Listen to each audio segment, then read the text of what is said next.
sebelum orang mengenal properti syariah, ada backlog 14 juta rumah di Indonesia ini Jadi masih ada 14 juta masyarakat Indonesia yang belum punya rumah. yang belum punya rumah. Iya, pastinya.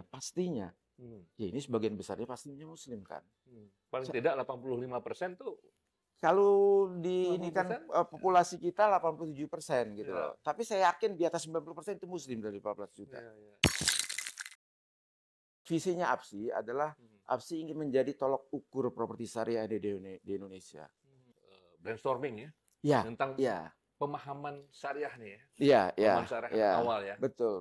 Kemudian betul. juga pasti juga tentang kadang-kadang bukan cuma brainstorming akhirnya, bisa jadi brainwash.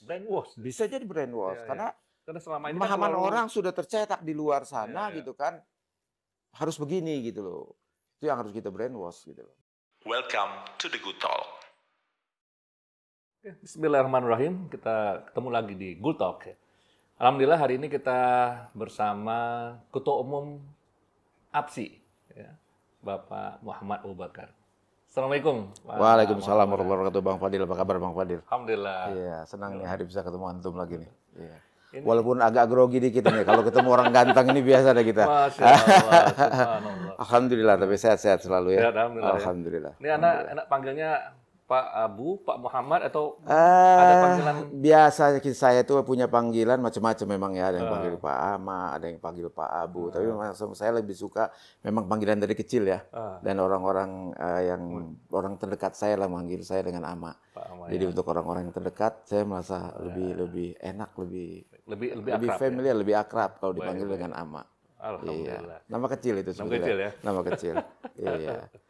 Ini pengen ngobrol-ngobrol nih tentang APSI ini, tapi ngomong-ngomong APSI kita ini pakai P, pakai F atau pakai V atau pakai B?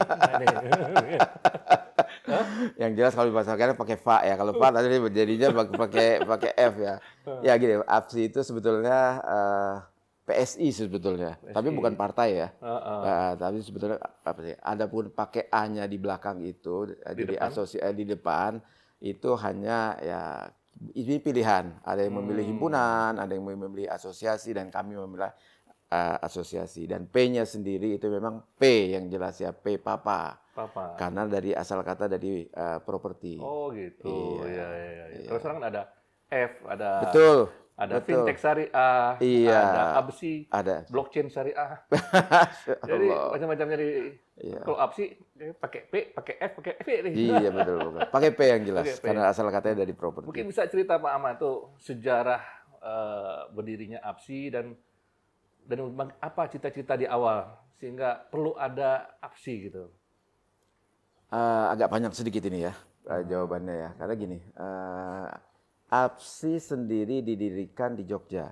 Di Jogja. Tepatnya itu berdirinya itu tanggal 5 Muharram. 1438 Hijrah. Masya Allah. Itu bertepatan dengan 8 Oktober 2016 Miladiah. Jadi insya Allah kira-kira 20 hari lagi APSI itu akan milad yang ke-8 ini. Iya, jadi usianya udah bukan balita lagi nih ya. Udah 8 tahun gitu. Ya. Kalau dalam perkembangan anak itu sudah mumayyiz seterusnya. Sudah mumayyiz. Mudah-mudahan APSI-nya juga sudah mumayyiz. Ya, tahun 2016 berdiri sebetulnya dari keinginan dari teman-teman. Jadi kalau sejarahnya gini Pak Fadil. Saya itu waktu 2016 awal itu baru mengenal satu konsep properti syariah. Saya perdalam, saya baca bukunya, saya berkenalan sama Ustadz pengarang buku itu, saya ikuti kelasnya, saya ikuti kegiatannya gitu kan. Tapi memang di hati saya terus terang ada sesuatu yang saya harus perdalam. Nah, dan qadarullah memang Allah memudahkan lah ya. Jadi alhamdulillahnya saya bersyukur itu waktu kantor saya ada di kota wisata. Masya Allah. Bagaimana Ustadz Erwandi juga bertempat tinggal di kota wisata gitu loh. Kita sering ketemu ketika sholat zuhur, sholat asar kita ngobrol gitu. Tapi ketika ada urusan yang saya ingin tanyakan seputar bisnis saya di properti, karena memang background saya bisnis saya di properti. Saya ingin secara kelembagaan lah hubungannya, nggak saya ngobrol Ustadz atau langsung bertanya sama Ustadz gitu. Akhirnya saya berhubungan dengan lembaga di bawah Ustadz Erwandi. Itu waktu lembaganya adalah ETA, Erwandi Tarmizi Associates. Gitu. Alhamdulillah sangat disupport sama Ustadz Erwandi itu waktu. Saya banyak berhubungan, nanya ini, dan itulah terkait dengan apa yang saya dapat dari guru saya itu waktu di Bogor ya, khususnya. Saya tanyakan mana yang benar, mana yang kurang benar, mana yang tidak benar, harus dilengkapi dan sebagainya. Sampai itu waktu saya meminta untuk dibuatkan akad, karena saya sadar sekali bahwa properti syariah ini ruhnya itu ada di akad. Jadi akad yang berhubungan dengan properti tentunya ya? Tentunya yang berhubungan dengan properti, dengan segala kegiatannya dari mulai akuisisi lahan sampai penjualan. Saya minta dibikinkan akad sama kontraktor. Betul, sama karyawan, sama kontraktor, sama partner, semua dengan gitu. pemilik lahan. Ada kurang lebih 11 akad saya dibuatkan oleh Erwandi Tarmizi itu. Nah, di sela-sela saya berkonsultasi dalam pembuatan akad dan lain sebagainya itu, ada ajakan dari teman-teman di ETA itu. Ini kita diminta untuk mengadakan workshop di Jogja. Gitu. Antum kan praktisi katanya. Ana merasa ilmu Ana belum apa-apa nih. Ana juga masih dalam tahap belajar gitu kan. Ya, cuma dari semangat itu waktu untuk mengembangkan properti syariah, dan memang sudah waktunya properti syariah ini menjadi tuan rumah di negeri sendiri gitu kan ya. Itu. Saya bilang siap, ayo saya support kalau memang ada ilmu sedikit yang saya punya, terutama ilmu aplikasi di lapangan untuk diterapkan gitu. Nah, singkat cerita, di September 2016 itu saya dan teman-teman ETA berangkat untuk menerima undangan atau menghadiri undangan dari teman-teman Muslim Entrepreneur School itu waktu MES di Jogja, mengadakan workshop terkait properti. Ya. Berjalan 2 hari, nah di sela-sela itu kita banyak ngobrol lah sama teman-teman, terutama penggiat properti di Jogja dan di Jawa Tengah pada umumnya, gitu yang hadir pada menjadi peserta lah di workshop itu. Nah, dari obrolan-obrolan itu, singkat ceritanya lagi, mulai mengerucut, sepertinya kita butuh wadah. Wadah untuk kita belajar, untuk kita bertanya, untuk kita macam-macam lah kebutuhan wadah itu gitu ya. Wadah yang bisa dinaungi oleh ustadz, sehingga kita ada bimbingannya gitu. Nah, itu waktu kita tinggal serumah dengan Ustadz Erwandi gitu kan, sampai malam itu Pak Fadil. Kita ngobrol dengan Ustadz Erwandi dengan penuh akraban lah ya, di rumah. Itu masih di Jogja nih ya? Masih di Jogja. Hampir tidak ada jarak diskusi kita dengan Ustadz Erwandi itu, ngobrol biasa sambil makan gitu. Kita lebih mengerucut lagi, oke, kita sepakat kita akan bikin wadah, cuma wadahnya apa ya gitu kan ya. Jangan sampai kan wadah ini nanti organisasi terlibat dengan ini, ribet, hizbi dan sebagainya, kita khawatirkan gitu kan ya. Tapi nasihat yang sampai sekarang saya ingat dari Ustadz Erwandi adalah antum bergerak di bidang properti gitu kan ya. Yang tidak mau tidak lepas dari aturan, undang-undang, regulasi, bla bla bla bla bla yang berurusan dengan pemerintah gitu loh. Akhirnya kita samina wa ta'na, apa kata Ustadz, insya Allah yang terbaik yang datang dari Ustadz gitu kan ya. Dengan segala tantangan yang kita bakal hadapi ya, dengan wadah berupa wadah resmi artinya. Kalau komunitas kan kita bisa lebih santai gitu kan. Terus terang aja saya termasuk orang yang nggak setuju dengan wadah asosiasi di awal gitu loh. Tapi sekarang saya baru merasakan apa pendapat dari ahli ilmu itu memang tepat, memang benar Pak Fadil gitu loh. Bagaimanapun juga kita harus masuk dalam ekosistem. Ya, kita nggak bisa bermain sendiri, kita hanya eksklusif gitu kan. Cuma bisa gembar-gembor ini dan itu atau bahkan mengomentari yang tidak baik ketika ada kebijakan pemerintah yang dirasa tidak sesuai dengan syariah, tidak sesuai dengan yang kita mau gitu loh. Sementara kita sendiri tidak melakukan apa-apa. Alhamdulillah. Ini ada corong lah ya. Iya, ada corong dengan asosiasi itu. Diskusi, audiensi. Betul, Pak Fadil gitu. Akhirnya kita sepakat, kita bentuk asosiasi. Udah selesai di acara workshop, saya pulang ke Jakarta. Bulan depannya diundang kembali untuk workshop yang kedua. Dan disitulah Jeda berapa? 1 bulan kurang Oh, 1 lebih. bulan. Kurang Oke. lebih 1 bulan kami diundang lagi sekaligus untuk penandatanganan akte pendirian APSI. Jadi pada saat itu di Selasa Oke. workshop itu Ustadz datang, teman-teman juga sudah siap semua. Ya karena belum terlalu banyak juga teman-teman ya sudah tunjuklah antum ketua, antum bendahara umum gitu, antum sekjen dan sebagainya gitu. Itu waktu saya diamanahi untuk menjadi anggota Dewan Pengawas Properti gitu. Ya, singkat cerita resmilah berdiri APSI di Jogja pada 8 Oktober 2016. Dan itu nggak salah asosiasi pertama syariah yang Betul, terdaftar ya? betul. Asosiasi pertama yang mendaftarkan diri ke PUPR itu kita yang pertama. Jadi Dan APSI ini sejajar dengan HEI, Himpera. iya, walaupun urutannya masih di bawah karena Iya, iya, masih iya. masih anak bawang mungkin ya. Iya. Tapi alhamdulillah sekarang sudah 2 asosiasi properti syariah Alhamdulillah. dari 23 asosiasi yang diikuti oleh yang diakui oleh Kementerian PUPR ya. Iya. Ada 23, 24 dengan Perumnas. Kalau Perumnas kan bukan asosiasi ya. Iya. Jadi APSI ada di bawah itu bersama dengan ADPS. Alhamdulillah sudah ada 2 gitu loh. Ya, mudah-mudahan bisa mewarnai ya Mudah-mudahan 2 dunia ini. properti Nah, yang kabar Indonesia. yang cukup menggembirakan juga Pak Fadil, Iya. asosiasi-asosiasi yang dalam yang umum lah gitu kan. Saya nggak mau berani sebut konvensional ya gitu mungkin nanti jadi ketersinggungan. Itu pun sekarang sudah beberapa asosiasi mempunyai divisi syariah atau bidang properti syariah. Artinya ya para developer sudah melihat pasarnya dari properti syariah ini ada gitu kan. Betul, betul. Dan kebutuhan itu ada. Kebutuhan ada, baik untuk konsumen maupun pelaku bisnisnya sendiri, developer dalam hal ini. Dan lagi-lagi pandemi membawa berkah Pak Fadil. Masya Allah. Iya, membawa Berkahnya. berkah buat properti syariah. Kenapa gitu loh? Dalam setiap krisis memang terbukti ya bahwa konsep syariah lah yang bisa bertahan. Dan di pandemi kemarin selama 3 tahun di mana saya nggak mengatakan 99% ya, tapi paling tidak itu di atas 80% pengembang properti yang konven dalam tanda kutip itu kolaps Pak. Tapi yang properti syariah masih bisa berjalan. Gitu. Bahkan ada yang hat trick di masa-masa pandemi itu. Ya? Iya, yang biasa jualan 100 unit bisa jualan lebih dari itu gitu. Kalaupun yang tidak terlalu bagus tapi masih tetap bisa bertahan, masih bisa survive, masih ada penjualan Pak Fadil. Artinya skema syariah ini di dalam properti proven ya?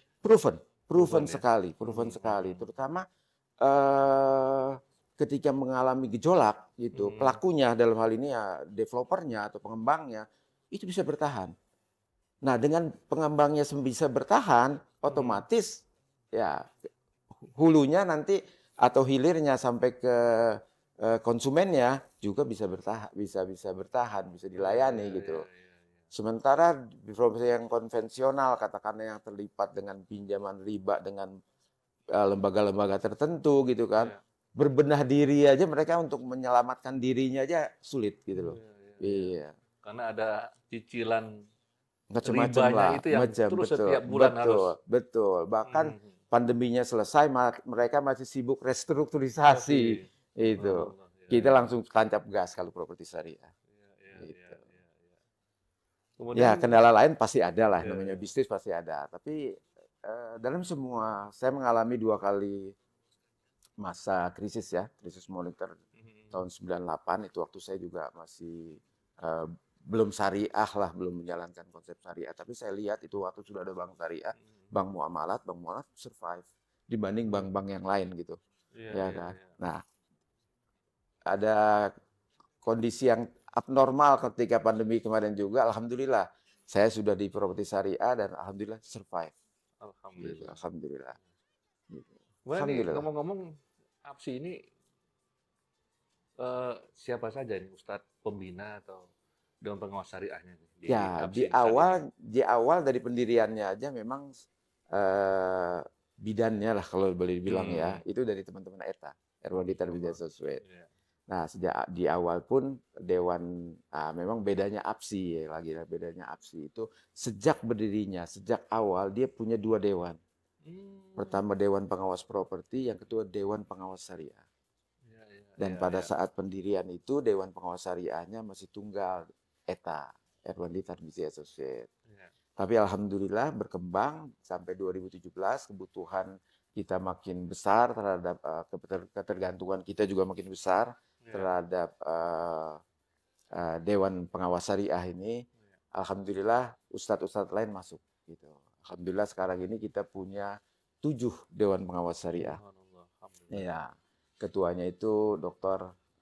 Sufyan Baswedan, LCMA. Iya, iya. Anggotanya itu ada 6. Ada Dr. Arifin Badri, ada Dr. Musyafa Ad-Darini, ada dokter yang baru beberapa waktu yang kemarin nih dapat dokter, justru dapat dokter setelah beliau ada di APSI dan disertasinya terkait dengan properti syariah, Dr. Anas Burhanuddin. Selain itu ada Ustadz Olid Sambudi, ada Dr. Aris Munandar juga, ada Ustadz Amin Nurbait juga STBA. Ini rata-rata juga sama dengan Ustadz pembina KPMI ya. Mirip-mirip ya, beririsan rupanya. Berarti kakak beradik nih. Iya. Setidaknya saudara seibu dan sebapak ini kan, sebetulnya kandung ya. Iya. Alhamdulillah Pak Fadil. Allah memudahkan kita punya ustadz-ustadz yang memang concern dan sangat support kegiatan-kegiatan APSI gitu. Iya. Bahkan ketika APSI punya agenda itu tidak jarang ustadz itu menggeser agenda lain untuk APSI. Masya Allah. Artinya sebegitu penting perhatian asatizah melihat ya perlu ada support atau mungkin dukungan ya terhadap properti syariah saat ini. Betul, ya. Karena ada misi besar sebetulnya Pak Fadil di properti syariah itu. Sebelum orang mengenal properti syariah, ada backlog 14 juta rumah di Indonesia ini. Jadi masih ada 14 juta masyarakat Indonesia yang belum punya rumah. Yang belum punya rumah. Iya. Pastinya. Ya ini sebagian besarnya pastinya Muslim kan. Paling tidak 85% tuh. Kalau di ini kan populasi kita 87% gitu loh. Tapi saya yakin di atas 90% itu Muslim dari 14 juta. Ya. Yang belum punya rumah dan harus ditolong untuk bisa punya rumah. Karena ustadz-ustadz kita kan mengajari 3 kebahagiaan umat gue kata Rasulullah. Pertama, kendaraan yang al-markabuhani, kendaraan yang baik gitu. Yang kedua, al-baitu wasi, rumah yang luas bahkan bukan cuma sekedar RSS gitu kan ya, rumah yang luas gitu. Yang ketiga ini yang nggak kalah penting deh juga kayak al-maratu jamilah wa solehah. Ada jamilah ya Allah. Tapi yang kedua ini kan terkait dengan rumah ya.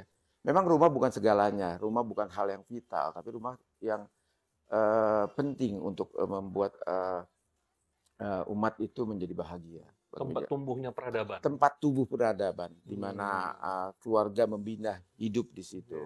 Antum bayangkan, kalau 14 juta tadi harus ngambil rumah dengan KPR-nya yang masih ribawi. Antum bayangkan, bagaimana rumahnya mau sakinah, mawadah, warohmah, katakanlah. Kalau punya rumahnya aja dengan cara yang tidak Allah ridhoi. Siapa yang bisa berbuat untuk ini? Kalau bukan developer, tapi developer ilmu syariahnya kan kurang. Makanya ustadz lah yang support, membina developer untuk misi ini. Ini berarti disinilah fungsi dari APSI ini ya? Yes. Untuk itulah mengedukasi misinya. para developer. Betul. Dan juga masyarakat secara umum ya? Betul. Jadi visinya APSI adalah APSI ingin menjadi tolok ukur properti syariah di Indonesia. Karena kita bicara fikih nih Pak Fadil, tahu sendirilah mahalul istihlatnya itu cukup besar, cukup berjarak lah. Nah, kita ingin ketika bicara properti syariah ada tolok ukur dan APSI lah yang jadi tolok ukurnya gitu. Yang pertama. Yang kedua misinya juga untuk menjadi wadah bagi pemain properti syariah gitu. Karena ada misi besarnya tadi yang harus kita lakukan gitu.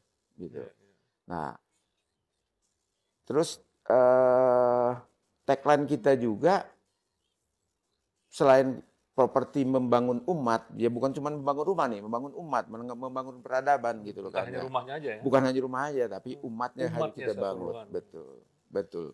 Ya, ya, ya.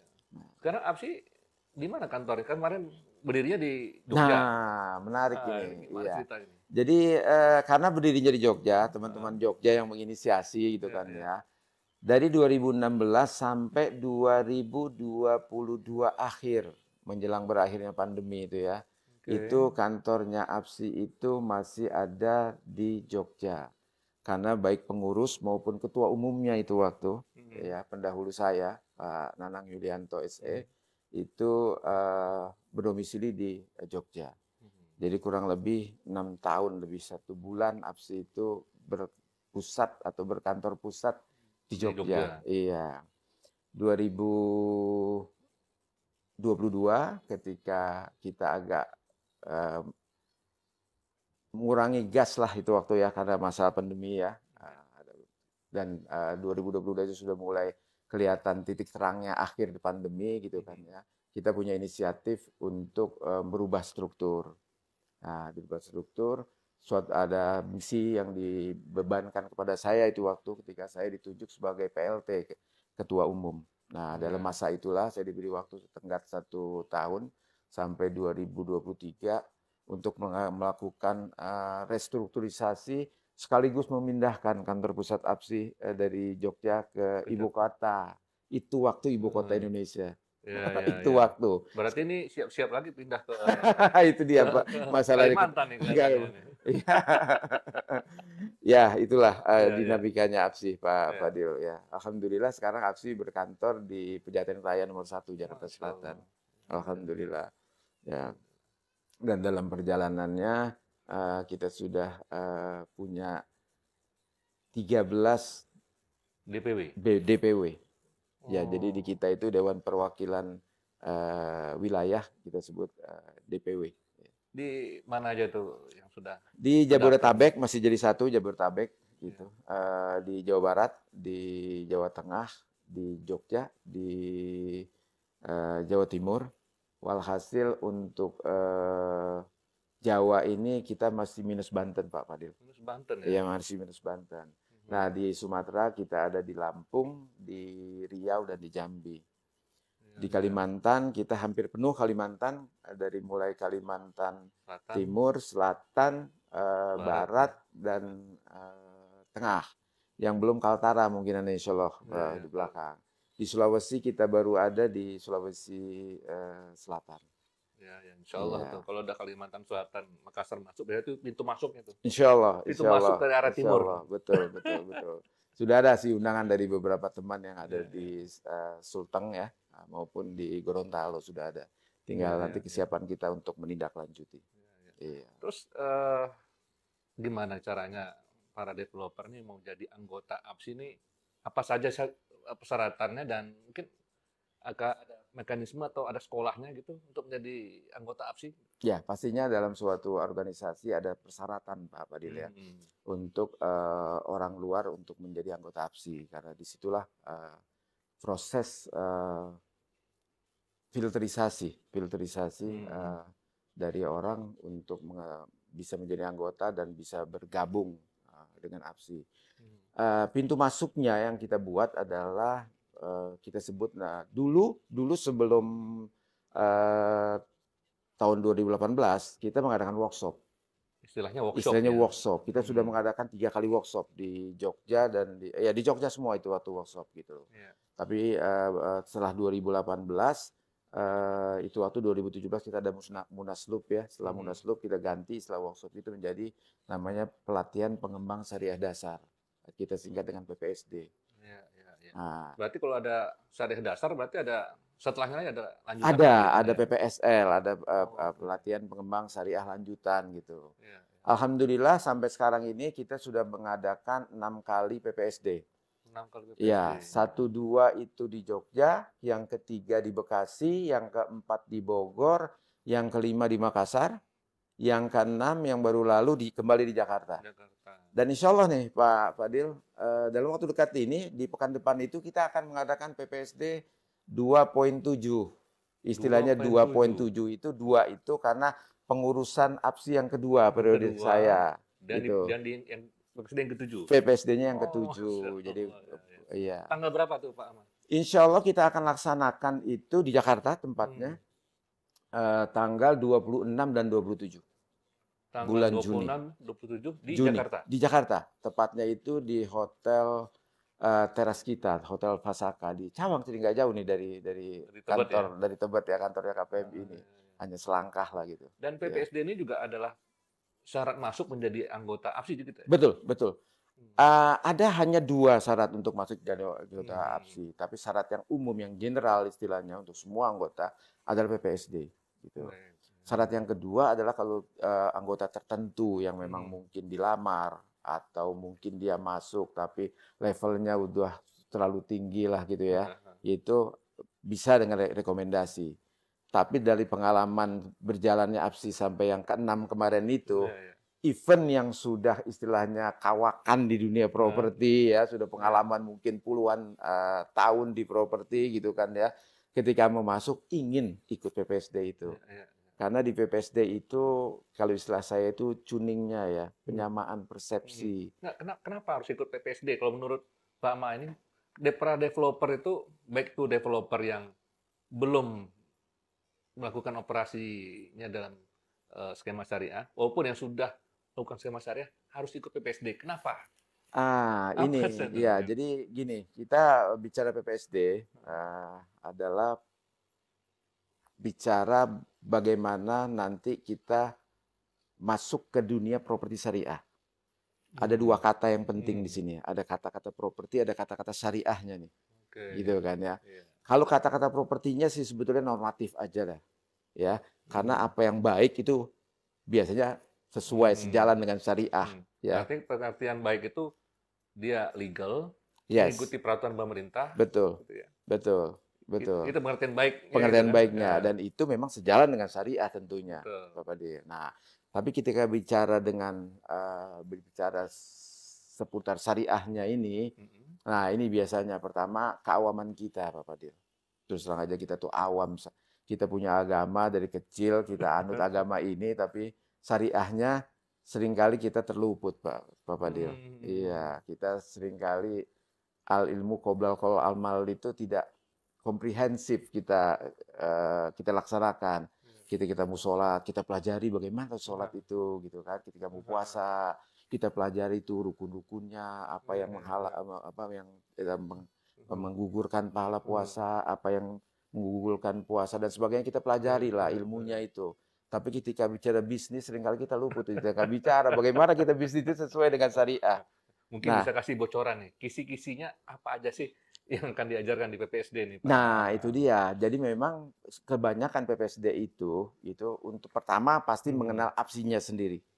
Ya, tak kenal maka tak sayang, makanya kita perkenalkan APSI. Kita perkenalkan APSI itu bagaimana, sejarahnya tadi seperti yang saya paparkan juga akan dipaparkan di situ gitu kan. Siapa yang ada di Dewan Properti, Dewan Syariah dan pengurusnya itu juga harus dikenal gitu kan. Apa misinya harus diketahui juga gitu. Yang kemudian adalah pelajaran itu sebagian besarnya itu kalau materinya itu memang materi yang dibawakan oleh ustadz-ustadz Dewan Syariah. Jadi intinya sebetulnya di PPSD itu adalah menyamakan persepsi terhadap syariahnya. Tentunya saja di bidang properti, ya kita nggak melebar ke bidang-bidang lain, kita bidang properti. Karena jangan sampai ada image yang berbeda kalau kita tidak menyamakan frekuensi tadi, Bapak Dil. Contohnya saja yang banyak beredar. Kalau properti itu mau syariah, jangan pakai bank, katanya begitu kan. Di luar tuh orang awam seperti itu gitu loh. Padahal sejak awal, dan terus terang saya juga dulu pernah seperti itu. Pemahamannya ya? Pemahamannya saya pertama saya dapat, oh iya, harus tidak pakai bank gitu loh. Lalu begitu saya dapat ilmu dari Ustadz, ukuran syariah itu bukan pakai bank atau tanpa bank. Tapi Antum tanpa bank pun bisa terjumbus hal-hal yang keluar dari syariah. Event ampun, jadi bukan di situ, bukan ke lembaga gitu Ke loh. lembaganya ya. Bukan gitu loh. Tapi lebih kepada akad-akadnya Lebih mungkin ya. akad-akadnya. Hmm. Apa yang jadi tolok ukurnya syariah itu sih kalau kita bikin simpel gitu, dan itu sekarang jadi tagline-nya APSI gitu kan ya. Harus tanpa riba Hmm. dan tidak cukup hanya tanpa riba. Hmm. Kebanyakan orang juga berhenti di sini nih, Pak Fadil, Nah, gitu. setelah tanpa Cukup riba udah cukup. selesai. Tapi setelah itu masih banyak lagi yang rentetannya Nah, nih. iya, Ustaz Nah, bilang bukan hanya tanpa riba, gitu. Tapi harus tidak ada goror, harus jelas deh. harus jelas. Objeknya harus jelas. Semuanya harus jelas, objeknya, aturan mainnya, Speknya speknya, waktu penyerahannya, kualitasnya, semua itu harus jelas. di awal ya. Ya, walaupun kita tahu goror memang seringkali tidak bisa dihilangkan 100%, Iya. gitu kan. Dan yang paling terpenting dari semua dua ini, tidak tanpa riba atau belum, yang ketiga yang paling penting, tidak boleh ada kezoliman. Ini kedoliman kepada dua belah pihak nih ya. Pastinya, kedua belah pihak. Gitu loh. Hmm. Jadi tiga ini yang akhirnya APSI sepakat kita jadikan APSI. Jadi APSI itu syariahnya tanpa riba, tanpa goror, tanpa zolim. Subhanallah. Ya. Jadi, Nah, di PPSD inilah kita kemas supaya peserta yang mau masuk jadi anggota APSI itu punya frekuensi yang sama, Pak Fadil. Iya. jadi lebih kepada apa namanya? Pertama apa namanya? Brainstorming ya. Iya, Tentang iya. pemahaman syariah nih ya. Iya, iya. Pemahaman syariah Iya. awal ya. Betul. Kemudian Betul. juga pasti Iya. juga tentang Kadang-kadang bukan cuma brainstorming akhirnya, Nah. bisa jadi brainwash. brainwash. Bisa jadi brainwash Iya, karena Karena selama ini kan pemahaman terlalu orang sudah tercetak di luar sana Iya. gitu kan. Harus begini gitu loh. Itu yang harus kita brainwash gitu loh. betul. Iya. Karena kan ini kan masalah pemahaman ya. Iya. Fikih ya. Betul. Tentang Dan fikih itu membawanya. domainnya Dewan Syariah Dewan Syariah, pastinya. Dan alhamdulillah APSI punya Dewan Syariah yang mumpuni lah untuk urusan-urusan seperti ini. Ada banyak dokter-dokter ya. Wah, Masya Allah, subhanallah. Udah banyak bintang lah di APSI itu. Jadi Ya. nanti yang di PPSD yang ke-7 siapa aja untuk pematerinya itu, Pak? Pematerinya insya Allah akan hadir itu dua ya, Ustaz Dr. Arifin Badri dan Dr. Aris Munandar. Insya Allah Dari sudah Dewan confirm. Properti ya? Itu ada dari propertinya sendiri. Kita ada Pak Insinyur Hadiana, ya, beliau Ketua Dewan Pengawas Properti di APSI, ya. Nah, dan ada satu lagi anggota Dewan Pengawas Properti APSI itu Pak Irwazini Sahril. Itu dua namanya udah cukup familiar ya. Dua nama ini bukan cuma familiar di properti syariah, Pak Fadil. Karena dua nama ini cukup punya nama di asosiasi properti yang terbesar di Indonesia. Iya.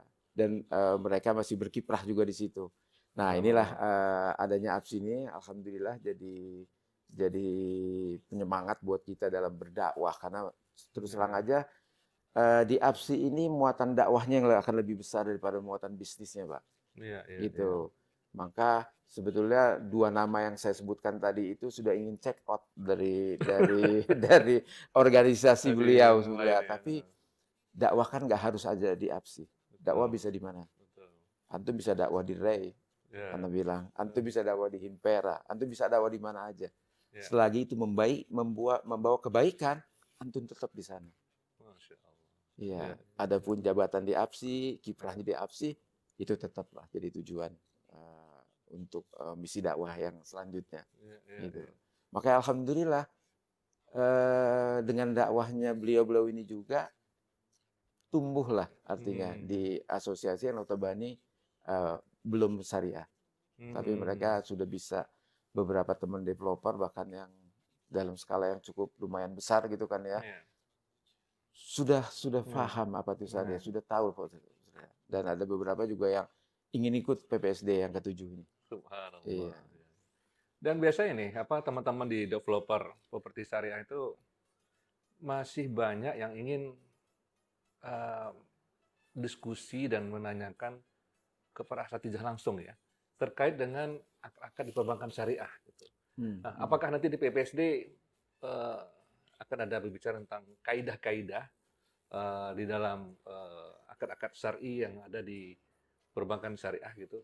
Iya, ya. Jadi gini Pak Fadil, terkait dengan pola melaksanakan properti syariah ini memang isu pakai bank dengan tanpa bank ini itu jadi isu yang sekian panjang nih. Iya, iya. Isu itu sudah mulai meredup sih sekarang ya. Tapi 2016 sampai 2020 itu saya ingat itu kencang sekali itu pergesekannya itu kencang sekali gitu. Tapi sekarang alhamdulillah nih gitu kan. Sebetulnya dengan atau tanpa bank itu kan pilihan bisnis sebetulnya. Nah, tapi yang harus dipastikan ketika melaksanakan properti syariah, ketika mendeliver nanti produk-produk properti syariah itu harus perhatikan ketiga tadi kaidah tadi, tanpa riba, tanpa gharar, tanpa zalim gitu. Makanya APSI juga selain mengadakan PPSD, kita juga sering duduk bareng, Pak. Dengan lembaga-lembaga keuangan syariah tentunya ya, yang sekarang ini mulai juga tumbuh, Pak. Dan kita ingin bisa jadi partner ketika memang kita bisa memperbaiki kondisi mereka juga gitu Pak. Ya, kita duduk bareng. Di mana sih permasalahannya di internal mereka. Nah, kita biasanya mengadakan lokakarya Pak Fadil. Kita duduk bareng dengan lembaga keuangan tertentu, dengan Bank Anu, dengan lembaga keuangan SCF Anu, kita dengan lembaga keuangan non bank kan sekarang banyak nih tumbuh nih gitu. Kita ajak duduk bareng gitu. Coba produk antum seperti apa? Oh, produk kami gini. Oh, itu masih ada ribanya. Bisa rubah nggak gitu ribanya? Oh, ini masih riba ya? Mereka juga agak kaget biasanya tuh, ya.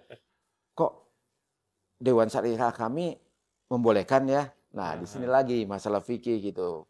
Makanya APSI punya dewan penentunya itu ada di Dewan Syariahnya APSI gitu. Enggak, kami nggak mau ini. Bisa nggak? Bisa, oke. Kita bekerja sama. Kalau enggak ya sudah. Kita berpisah jalan gitu loh. Nah, hasil dari Lokakarya ini juga nanti kita akan presentasikan di PPSD. Masya Allah. Jadi ada rekomendasi-rekomendasi itu ya? Ada rekomendasi. Dari hasil FGD dengan para lembaga keuangan syariah ya? Bahkan kita memberikan slot untuk presentasi dari lembaga keuangan yang memang kita sudah verifikasi. Sudah duduk bareng sama kita dan kita sudah yakin dia sudah lolos gitu dalam verifikasinya. Berarti kita kasih slot. Sudah ada solusi ya untuk lembaga keuangan syariah yang sudah kerjasama dengan Betul, betul. Jadi lagi-lagi Pak Fadil ya, ketika kita menjalin komunikasi, silaturahmi lah itu lagi menjalin komunikasi dengan mereka gitu kan ya. Banyak masalah yang bisa diselesaikan sebetulnya. Masya Allah. Iya. Pentingnya kita mengetahui apa di sisi mereka kendalanya, apa di sisi kita yang kita inginkan dari mereka. Ketika dipertemukan dalam Lokakarya itu semuanya terbuka gitu kan ya. Memang ada beberapa masalah yang harus tidak putus di Lokakarya itu, tapi mereka akan bawa ke tingkatan yang lebih tinggi gitu kan ya. Tapi ada solusi Pak Fadil. Ada solusi. Ada solusi, walaupun solusinya belum menyeluruh lah. Belum menyeluruh artinya kita masih bahas akad per akad. Tapi kalau di perbankan memang qadarullahnya belum bisa seperti itu. Jadi seringkali kita memang berharap kepada kebijakan ataupun keberanian dalam tanda kutip dari pimpinan di masing-masing wilayah gitu. Berarti kita masih ada PR nih ya? Masih ada PR. Ya PR itu PR buat kita, juga PR buat teman-teman yang ada di perbankan gitu.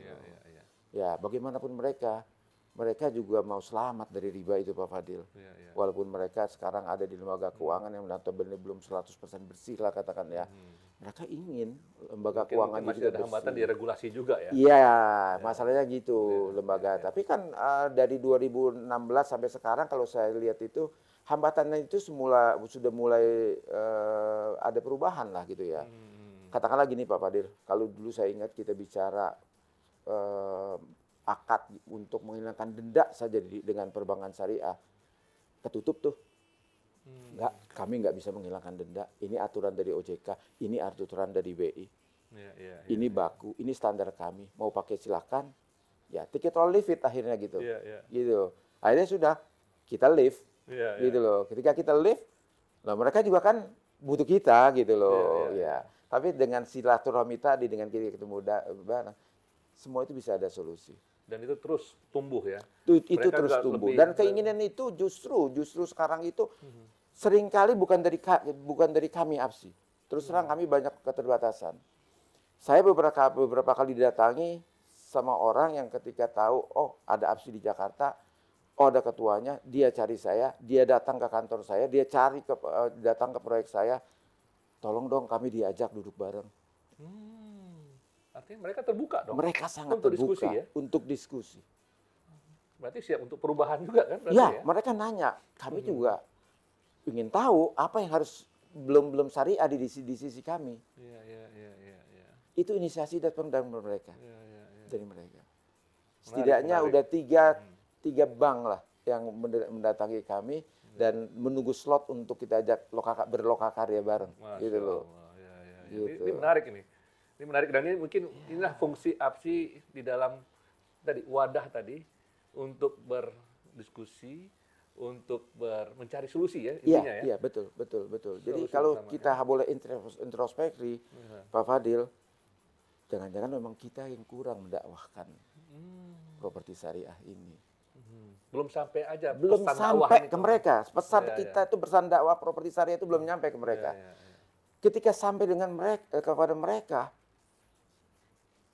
welcome untuk perubahan itu gitu loh. Walaupun emang terkait regulasi, kadang-kadang terkait sistem akuntansi dan sebagainya masih jadi kendala. Karena gitu. kan biasa kan kalau di perbankan kan terkait dengan mitigasi resiko. Betul, Nah, betul. Tinggal nanti kebijakan ini misalnya tanpa denda tadi misalnya seperti apa aplikasinya untuk Iya, mitigasi resikonya seperti apa kan Betul. tinggal Iya. dibuat disusun kemudian betul. didiskusikan supaya Nah, tidak melanggar syariat tadi, Betul. Nah, inilah lagi-lagi saya bilang ketika dulu kita menentukan bentuknya asosiasi, Iya. kita punya akses untuk masuk ke situ, Pak. Masya Masuk ke Allah. situ. Berarti ini developer properti syariah ini wajib join jadi anggota APSI nih kalau begini. Harusnya ikut asosiasi apapun lah asosiasinya gitu. Dan pintu masuknya dari PPSD ini dari ya? PPSD untuk Wah, masuk ke APSI, ini. PPSD inilah pintunya gitu loh. Oke, baik. Ya walaupun PPSD sendiri hanya 2 hari kan ya, hanya Iya. 2 hari, tapi kita harapkan setelah dia masuk, setelah ikut PPSD, masuk menjadi anggota,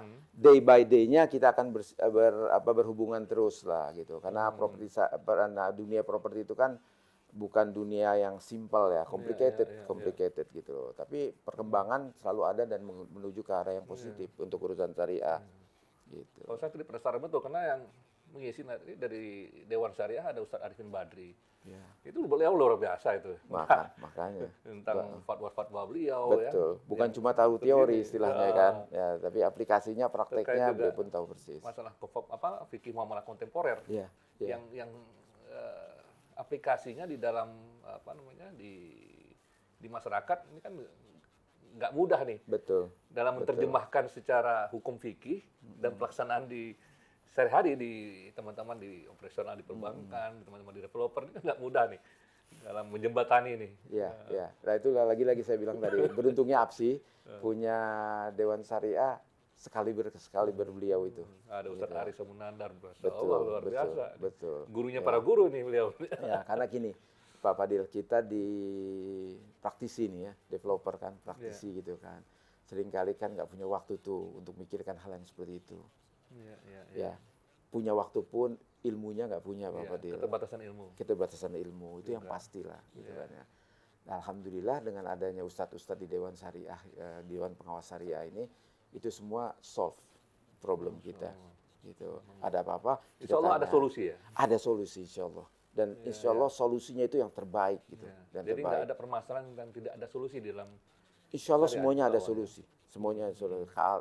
Perkara solusi itu sekarang sudah solve ataupun akan solve itu masalah berikutnya gitu kan ya. Karena insya Allah pemerintah kita juga sebetulnya support ya, dunia bisnis kita juga support terhadap syariah ini. Ya, sekarang sudah ada BI yang bidang syariah, OJK-nya juga sudah ada bidang syariah gitu kan ya. Wapres kita juga aktif di KNEKS ya gitu ya. Kenapa ekosistem yang sudah terbentuk ini kenapa nggak kita manfaatkan untuk ladang dakwah kita di situ, khususnya di properti gitu. Baik. Jadi kalau mau ikut PPSD, di mana kita mau dapat informasinya nih? Dapat informasi PPSD bisa masuk ke websitenya APSI, apsi.or.id gitu. Ada Instagramnya? Ada Instagram juga. Di Instagram juga kita bolak-balik kita gaungkan itu ya terkait pelaksanaan PPSD dalam waktu dekat ini, bisa di Instagramnya APSI juga bisa langsung pendaftaran, ada kontak personnya, bisa langsung dihubungin gitu. Ya. Dan mudah-mudahan slot masih ada ya, mudah-mudahan ya, karena kita PPSD itu slotnya nggak banyak Pak Fadil. Terbatas ya? Hanya sangat terbatas. Yang kali ini tuh kita target 30 maksimum 40 slot itu. Ya. Ya, Dan kalau daftar sekarang masih ada early price-nya ya? early bird-nya sudah habis ya sebetulnya, tapi jangan khawatir lah. Ya, PPSD ini pertama nggak terlalu mahal gitu ya. Terus dari sisi pembayarannya juga ya bisa dirundingkan lah. Gitu, ya. Ya mudah-mudahan kalau early bird-nya sudah tidak ada juga masih ada diskon khusus lah. Baik. Iya, Masya Allah nih. Ini diskusi yang luar biasa nih. Ya mencerahkan ya. Jadi banyak hal-hal yang edukasi juga berat untuk teman-teman developer properti syariah dan juga masyarakat secara keseluruhan ya mengenai tentang apa itu properti syariah. Baik, rekan-rekan, segera untuk mendaftar di PPSD, terutama untuk para developer properti syariah, baik yang sudah menjalankan operasional secara syariah ataupun belum, karena ini kesempatan ini sangat langka sekali ya, mumpung sedang kita hanya 2 kali setahun sebetulnya. 2 kali cuma setahun ya. Kemampuan kita baru sebatas itu. Dan ini di Jakarta minggu depan. Jadi jangan lupa untuk hadir dan daftar segera. Terima kasih. Assalamualaikum warahmatullahi wabarakatuh. Waalaikumsalam warahmatullahi wabarakatuh.